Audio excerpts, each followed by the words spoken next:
and welcome to Dakota Prep Question Walkthrough. What exciting adventure are we going to go on today? Let me tell you, direct burial, the most exciting adventure of all. What's our question? Well, here we go. What is the minimum size aluminum RWU90, that's a tongue twister, conductor that is required for an 800 amp 347 600 volt three-phase service using the IE installation configuration detail 3 of diagram D8. My God, that was a mouthful. All right, so what is the question asking for? It is asking for conductor size. So let's write that down over here. Conductor size. Conductor size of what? Very specifically, it's asking for conductor size for direct burial.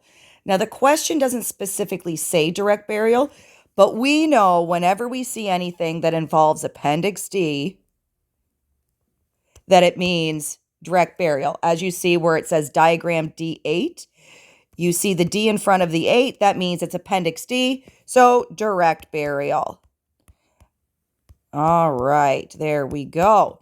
Now, we are going to head over to diagram D8, and we are going to see that detail 3 of diagram D8 holds 2 conductors. Look at my 3D drawing here. Wow. 2 conductors per phase. So that means our 800 amps is per phase.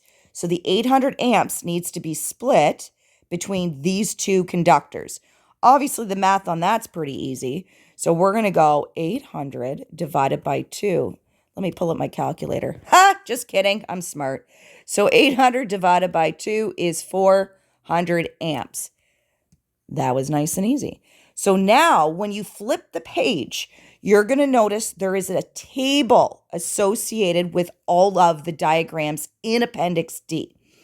This one specifically, diagram D8, but which D8? Because there's one for copper, there's one for aluminum. The question in this says aluminum. So we're going to go to diagram D8, detail 3, table, D8B, D8B. We take a look across the top and we see detail 3. All right, we're good there. It says 2 conductors per phase, which is what we have over here. And all we have to do is just go down until we find 400.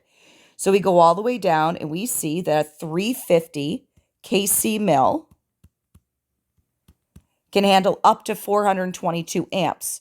Now, just as a double check, we have to make sure that the conductor we're using is 90 degrees. If you go down to the notes underneath table D8B, you will see that if it's a 75 degree conductor, we need to derate our amperes. So if we had had a 75 degree conductor, we would have needed to derate this number here before we looked it up in the table. Because we are using RW90 and the table here is rated for 90, we can leave the 400 amps as is, which means our answer is 350 kc mils. And that, my friends, is how we do a direct burial. Ta-da!